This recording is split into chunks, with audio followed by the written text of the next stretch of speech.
Salut à tous, on se retrouve pour une nouvelle vidéo sur HeroQuest. Alors, un petit unboxing de la dernière extension qui est sortie, la Lune de la Terreur. Je fais pas beaucoup d'unboxing, c'est même assez rare. Mais là, en fait, cette vidéo, elle va me permettre deux choses. D'une part, de découvrir cette extension inédite avec vous, et d'autre part, de vous montrer comment les livreurs de Colissimo sont abrutis, mais d'une force pas possible. Donc voilà, voilà, hein, on voit, hop, Colissimo, tout ça, c'est bien, voilà, le numéro de colis et tout. Et donc, le mois de juillet et d'août, il y a un truc qui se passe, c'est que les gens partent en vacances. C'est un peu fou, ça. C'est que cette année que ça arrive. C'est jamais arrivé. C'est pour ça qu'en fait, les mecs, ils sont pas au courant. Donc en fait, le livreur de Colissimo, quand tu sonnes chez moi et qu'il n'y a personne et que tu m'appelles pas au téléphone et que c'est le mois de juillet ou que les mois d'août, tu peux te douter que je suis pas chez moi, que je suis en vacances. Donc s'il te plaît, tu jettes pas le carton par-dessus le portail pour qu'il reste pendant une semaine dehors, sous la pluie, et qu'il devienne complètement tout pourri. Voilà. Donc monsieur le livreur, juste va te faire foutre en fait. Donc ça, voilà. Donc maintenant, on va juste ouvrir, voilà, parce que le carton, il a chopé l'eau. Je sais pas combien de temps il a fait, il est resté dehors à choper l'eau. Je pense qu'il est resté au moins 3 ou 4 jours. La livraison s'est faite, je crois, le 28. Et là, je viens d'arriver chez moi aujourd'hui. Donc voilà, donc on va ouvrir l'extension ensemble. J'ai l'impression que là, on voit que des traces d'humidité. Là, là et là. Donc on va voir, je vais ouvrir et puis on va découvrir ensemble si, si le plastique a réussi à protéger le jeu, ou si j'envoie un mail à Amazon. Bon, jusque là, ça a l'air d'aller à peu près. Hop, on va voir s'il y a des auréoles. Ben voilà. Ok, donc ça c'est fait. Voilà. Donc je pense que le jeu il a rien. Bon, ça va à peu près, mais ouais, le truc il a bien pris l'eau. Voilà, là. Donc la petite pochette, le petit flyer pour télécharger l'application. Alors, on a des petits jetons. Ah, et là, c'est une nouvelle carte. Du coup, pour remplacer pour remplacer une partie du terrain. Donc ça, c'est à l'extérieur. Ça, c'est tout nouveau. Qu'est-ce qu'on a? On a pas mal de jetons. Ça a l'air d'être des pièges. Est-ce que le carton, il est... Non. Le carton, il a l'air... ok. On a un peu de décor, on a deux miroirs. Non, ça va, le carton a l'air... Il est... Ouais, je sais pas. Je vais le dépuncher. Les trucs sont un peu mous. Alors je sais pas si c'est les jetons ou pas. Donc ça, les petits jetons lune. Donc ça, je verrai ce que c'est. Ça, je suppose que c'est... On représente les personnages. On a un miroir. Donc on verra ça. Je découvrirai ça après. Le petit livret. Donc ça, c'est, on va dire que c'est le plus important. Ça, c'est cool. Il était relativement bien protégé.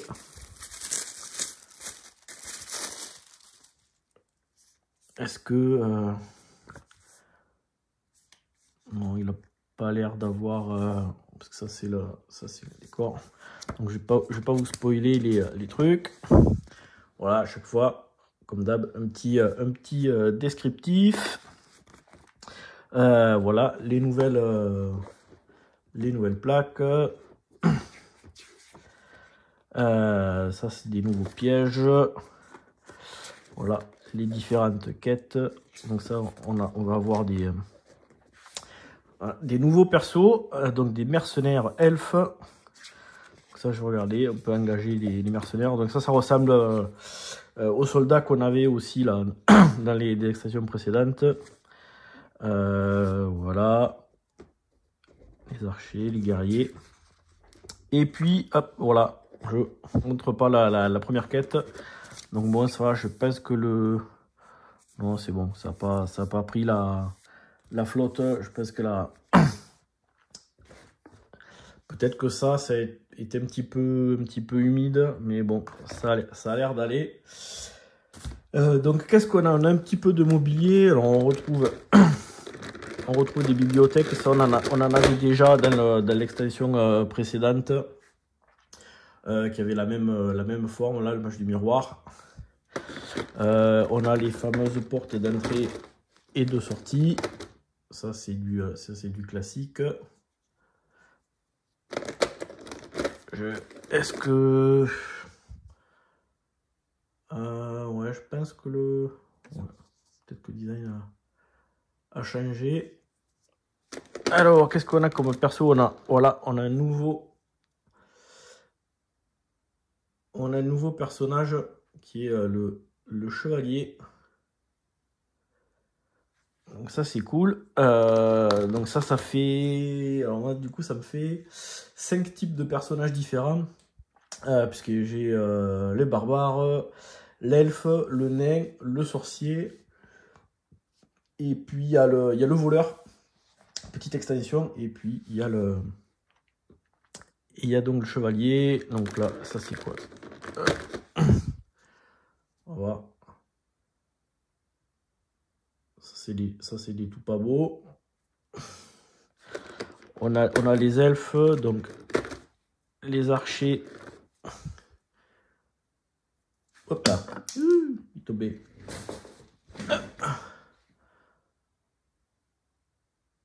Voilà, les elfes avec des épées. Avec les archers. Ça, c'est des figurines qu'on a déjà vues. Ça. Hop. Voilà. Les petits supports. Ça, c'est quoi? Ah, cool. Une petite table. Ça, c'est nouveau, ça, par contre. Le design, je me pas souvenir qu'on en a déjà eu des comme ça. Les cartes, on les regardera après. Et en dessous... alors... ouais. Donc là... celui-là, il est plutôt sympa. Donc ça sera cool pour le peindre. Qu'est-ce qu'on a? Il faudrait que je regarde sur le petit bouquin ce que c'est les différents types de persos. Là, c'est juste pour vous montrer un petit peu rapidement le contenu. Voilà. Donc ça, vous regardez. Et après, voilà, ça c'était les esprits. Donc ces espèces de personnages transparents. Alors à mon avis, on ne verra pas super bien à la caméra. Et puis là, il y a le gros. Alors ça, je vais voir s'il y a moyen de peindre ça avec de l'encre là pour essayer de faire ressortir un petit peu les... essayer de faire, je sais pas, une dégradé de bleu ou de violet. Super léger pour essayer de faire ressortir un peu les détails. Tac, tac. Qu'est-ce qu'on a? Alors, on a une espèce de sarcophage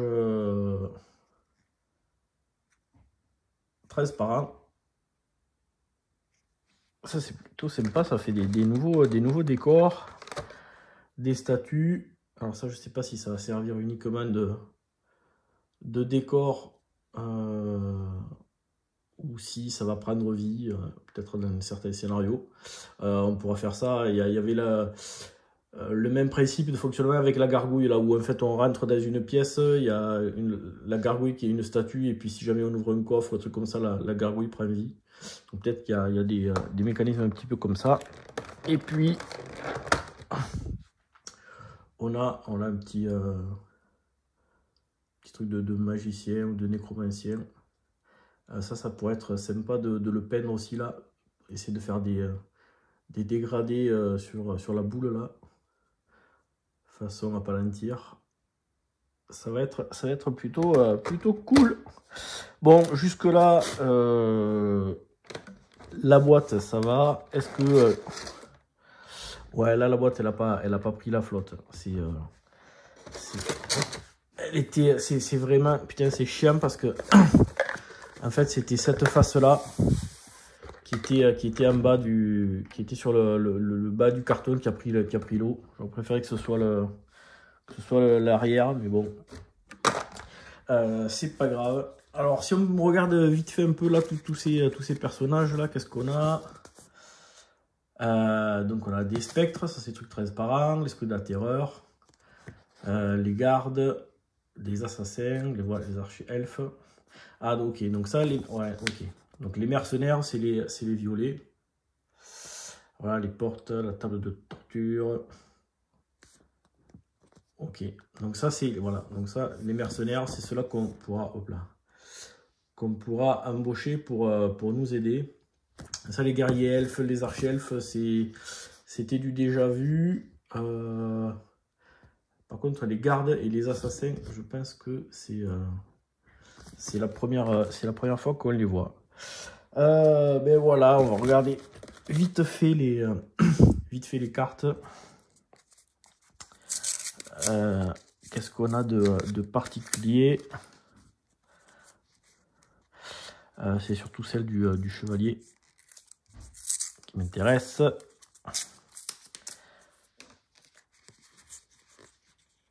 Alors le chevalier, donc ça c'est le nouveau perso. Voilà, la capacité du chevalier. Vous êtes le chevalier. Donc il a quoi? Il a 2 dés d'attaque, 3 dés de défense, 7 points de vie et 2 points d'esprit. Et ça c'est cool parce que du coup il a déjà une armure il est déjà équipé d'un bouclier. Alors qu'est-ce qu'il a? Pendant le tour d'un ennemi, quand un héros à côté de vous subit des dégâts. Ah ça peut être, ouais, donc ça tu peux sauver une fois par quête, tu peux bloquer les trucs. Rien, ça. Ils sont réduits à 0 pour les réduire à 1 à la place. Ah ça peut être pas mal contre les boss. Ça permet de survivre. Quand un monstre errant est révélé comme celui qui a cherché le trésor. Ah, peut-être utilisé une fois par quête. Ça peut être pas mal aussi. Parce que des fois, en fin de partie, quand on a tué tous les monstres et qu'on cherche des trésors, ça peut être un peu chiant. Donc là, ça permettra éventuellement d'être moins prudent sur la recherche des trésors. Par contre, c'est qu'une fois par quête. Donc ça peut être sympa. Donc ouais, peut être une bonne, ça peut être une bonne synergie entre le chevalier et le magicien, qui pourrait rentrer dans une pièce pour essayer de jeter un gros sort et puis éventuellement s'il se fait attaquer, pour servir comme une sorte de garde du corps, on va dire ça comme ça. Les mercenaires. Donc ça c'est les mercenaires. Ah ouais, donc ça correspond au petit jeton aussi qu'il y a sur la plaque là. Peut-être qu'on peut les libérer avec leurs petites caractéristiques. Donc là on ne jette pas les dés. 5. Par contre, ouais, 4 dés d'attaque, donc ça peut être pas mal. 5 dés de défense. Donc ça, ouais, il n'y a pas beaucoup de points de vie, mais on peut le... Grosse attaque et grosse défense. L'arbalétrier. Alors, du coup, il doit y avoir... peut attaquer en diagonale. Ok. Donc ça, voilà, il a la lance. Ça, c'est pareil, c'est une espèce une hallebarde. Mais il y a une arme comme ça qu'on peut acheter qui permet d'attaquer en diagonale. Elle, qu'est-ce qu'elle a de particulier? J'ai pas l'impression qu'elle ait grand chose, à part beaucoup de dés d'attaque et de dés de défense. L'arbalétrier, alors lui, je pense qu'il doit pouvoir tirer à distance. Un monstre adjacent utilise une épée. Ok. Bon, ça, il faudra regarder l'arbalète, ce que ça fait. Peut détecter et désarmer les pièges aussi habilement que le nain. Ok. Donc ça, il faudra voir dans quel cas ça peut être intéressant de s'en servir. On va avoir pas mal de monstres. Donc ça, on va les passer. Les cartes monstres, on va les passer vite fait. Donc les archers. Ok. Les cultistes. Lancer une fois par quête chacun des sorts d'acteurs suivants. Ah ouais, ok, donc là il y a des nouveaux sorts. Guerrier, les assassins. Ah ouais, putain, l'assassin, ouais, t'as intérêt de faire gaffe parce qu'il peut se déplacer de 10 cases. Et s'il vient à côté de toi, et en plus il peut attaquer en diagonale, hein, 5 dés d'attaque, hein, il a vite fait de te défoncer la tronche. Hein. Ah ben voilà, ouais, tu vois, j'avais pas vu la carte, je m'étais dit peut-être un dégradé de bleu et de violet. Ben, c'est un petit peu comme ça. Ok, donc ça je lirai les règles tranquillou. Et après, qu'est-ce qu'on a? On a les trésors. Donc ça, les trésors, c'est toujours pareil. Donc ça, il y a des nouveaux trucs. La fleur mystérieuse. Gagner un point de vie perdu. Ok, donc ça c'est un peu, ouais, même principe que les potions. Alors, on va pouvoir créer pour créer des potions. Donc ça, il y a alchimie. J'ai l'impression qu'il y a il y a des règles là un petit peu spécifiques. Ça, c'est les sorts de la terreur. On retrouve les cartes équipement. Donc ça, il y en a des nouvelles. Kit active, bombe fumigène, achète un casque. Ça, c'est des nouveaux équipements. Les artefacts, donc ça va être sûrement les trucs qu'on gagne en faisant les missions ou dans des coffres particuliers. Donc je ne vais pas vous spoiler. Donc là, il y a des sorts. Une fois par quête sur un héros, dont les points de vie sont réduits à 0 pour les réduire à 1. Ok. Ok, donc ça, on peut éventuellement utiliser-le comme réactif pour créer 5 potions de guérison ou un élixir de vie. Alors ça, c'est vraiment ça va être la nouvelle mécanique. Et effectivement, il y a énormément de cartes alchimie. Donc ça, c'est un truc qui est tout nouveau. Donc là, voilà, il y a plein de potions. Donc ça, ben, je vais lire la notice et regarder un petit peu comment ça marche. Là, c'était vraiment une vidéo unboxing, vraiment juste pour découvrir. Mais ouais, ils ont vraiment intégré des nouvelles mécaniques, l'alchimie. Donc à voir ce que ça donne. Mais en tout cas, c'est cool qu'ils aient fait un une nouvelle mécanique et pas seulement refait des trucs qui existaient déjà dans des extensions précédentes. C'est vraiment la première vraie nouvelle extension qui sort. Et ça c'est sympa. C'est-à-dire que le jeu a l'air de plutôt bien marcher. C'est pas juste un revival pour les vieux comme moi qui ont envie de faire découvrir ça à leurs enfants. Ils développent pas mal là. Ah, il y a des déguisements. Voilà, créer les potions. Donc là, il y a des nouvelles règles. Je pense que ça va. J'espère que ça va vraiment enrichir le jeu. Ça va pas trop le complexifier. Après, c'est une des. Ça peut être un des reproches qu'on fait éventuellement à HeroQuest, c'est son côté un petit peu simpliste. Je jette des dés, j'avance, j'ouvre des portes, je tue des monstres, je récupère des trésors. Mais moi, c'est ce côté-là que je recherchais depuis très longtemps dans les jeux et que je n'arrivais pas à trouver dans les jeux modernes comme Descent, des trucs comme ça. Parce que moi, c'était vraiment pour y jouer avec mes enfants. Et je voulais quelque chose de vraiment super accessible, très simple, pas prise de tête. Et, du coup, ben, j'avais récupéré le HeroQuest original. Voilà, donc là, ça, j'espère que ça va enrichir l'expérience. Je vais tester ça. Et puis, je ferai une petite vidéo résumé pour voir un petit peu ce que ça apporte. Mais en tout cas, ça a l'air plutôt sympa. Des mercenaires, des potions à fabriquer, des nouvelles quêtes. Et puis voilà. Mais sur ce, moi je vous dis bon jeu. Et je vous dis surtout à bientôt pour une prochaine vidéo. Ciao!